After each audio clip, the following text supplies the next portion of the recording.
एक गुरुजी थे, उन गुरुजी के दो शिष्य थे।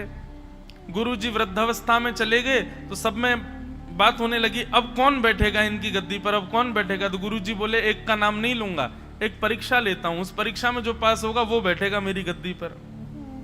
और दोनों चेलाओं को गुरुजी ने एक एक मुट्ठी चने दिए और कहा 3 साल का समय है, 3 साल बाद जो ये चने मुझे वापस करेगा वही मेरी गद्दी का उत्तराधिकारी होगा।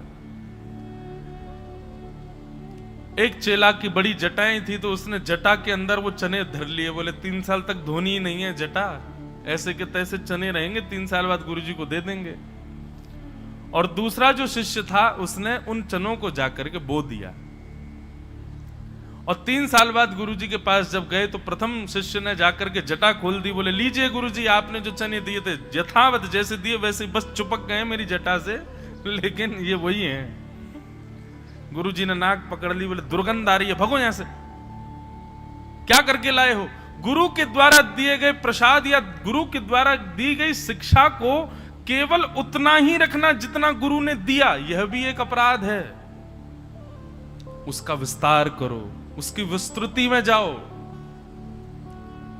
उसको कितना विस्तृत कर सकते हो उसका प्रयास करो।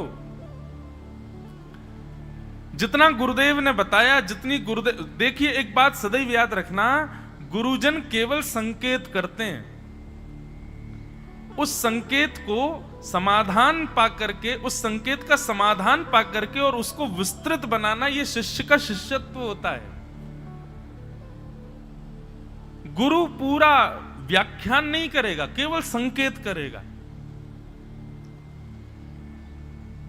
दूसरे शिष्य से पूछा, हाँ भाई तुमको चने दिए थे कहां है। बोले गुरुजी बाहर चलो।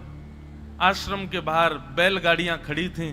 बोले गुरुदेव आपने जो चने दिए मैंने बो दिए, 3 साल में इतने हो गए, देखो ये रहे। गुरुदेव ने तुरंत उसका हाथ पकड़ करके अपने सिंहासन पर बैठा करके पट्टाभिषेक कर दिया। बोले यही है हमारा उत्तराधिकारी।